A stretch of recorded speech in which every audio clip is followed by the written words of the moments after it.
സ്ഥലപരിമിതിയിൽ വീർപ്പുമുട്ടുകയാണ് Pariyaram village office. നിലവിൽ ചെറിയ കെട്ടിടത്തിൽ കുടിസുമുറിയിൽ പ്രവർത്തിക്കേണ്ട അവസ്ഥയാണ് ജീവനക്കാർക്ക്.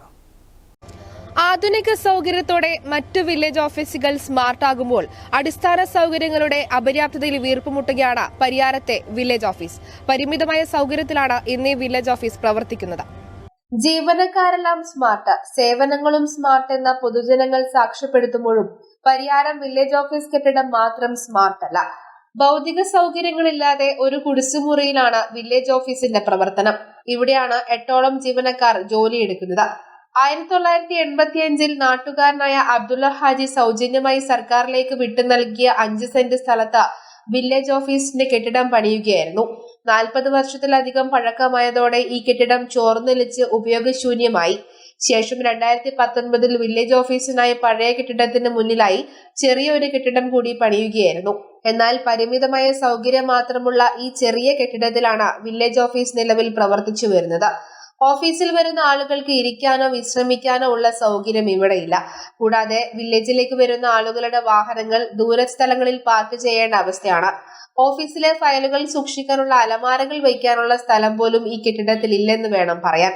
പൊതുജനങ്ങൾക്കായി കുടിവെള്ള സൗകര്യം ഉൾപ്പെടെ ഒരുക്കാൻ ചിലർ തയ്യാറാണെങ്കിലും അതിനുള്ള അടിസ്ഥാന സൗകര്യവും ഇവിടെയില്ല. പരിയാരം പഞ്ചായത്തിലെ 18 വാർഡുകൾ പരിയാരം വില്ലേജിന്റെ പരിധിയിൽ ഉൾപ്പെടുന്നതാണ്. നേരത്തെ തിരുവട്ടൂർ ആസ്ഥാനമായി മറ്റൊരു വില്ലേജ് ഓഫീസ് പ്രവർത്തിച്ചിരുന്നു.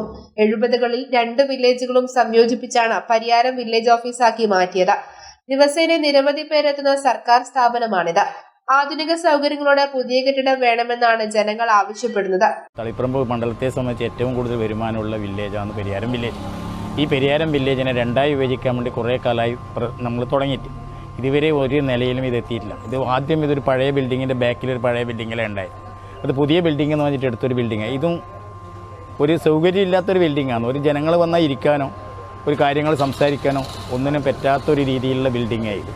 പിന്നെ ഒരു പ്രാഥമികം ഒരു മൂത്രയിക്കാനോ പോകാനോ ആയിരിക്കും വന്നാൽ ഒരു സൗകര്യമൊന്നുമില്ല. അതുകൊണ്ട് നമുക്കിത് ഏറ്റവും നന്നായിട്ട് ഒരു നല്ലൊരു ബിൽഡിങ് ഉണ്ടാകാൻ വേണ്ടിയിട്ടാണ് നമ്മൾ നോക്കുന്നത്. 25 ഒരു ബിൽഡിങ് സ്റ്റാർട്ടായത് അത് നമ്മളെ കുടുംബസ്ഥലം കൊടുത്താണ്. അപ്പോൾ ഇപ്പം പിന്നെ 91 ഇപ്പോൾ ഇവിടെ 2019 ഇപ്പോൾ രണ്ടാമത് പുതുക്കി പണി ഇത്. അപ്പോൾ ബാക്കിൽ ആ സ്ഥലം പഴയതാണ്. അപ്പോൾ അത് തീരെ സൗകര്യം പോരാ. നമ്മുടെ ഇപ്പോൾ ഇവിടുത്തെ ഈ ടൗണിൻ്റെ വികസനത്തിനാണെങ്കിൽ എല്ലാ കാര്യങ്ങളും അവിടെ ആവണ്ടേ ഈ ജോലിയിൽ. അപ്പോൾ അതുകൊണ്ട് ഒരു പുതിയ ബിൽഡിങ്ങിലപ്പുറം വരേണ്ടി വരും. കുറച്ച് സൗകര്യമില്ല, ഇത് ആക്കിയിട്ടും ചെറുതല്ലേ. അപ്പോൾ ഇപ്പോൾ പുതിയ അപ്പുറത്ത് മറ്റേ പഴയത് പൊളിക്കുക, മറ്റേ പുതുതായിട്ട് ഉണ്ടാക്കുക, എന്നാൽ നല്ല സൗകര്യമാവല്ല. ഇല്ല സ്ഥലത്ത് ഒപ്പിക്കാമല്ലോ. തളിപ്പറമ്പ് താലൂക്ക് ഓഫീസിന് കീഴിലുള്ള 28 വില്ലേജുകളിൽ ഒട്ടുമിക്ക വില്ലേജ് ഓഫീസുകളും ഇതിനകം സ്മാർട്ടായി മാറി.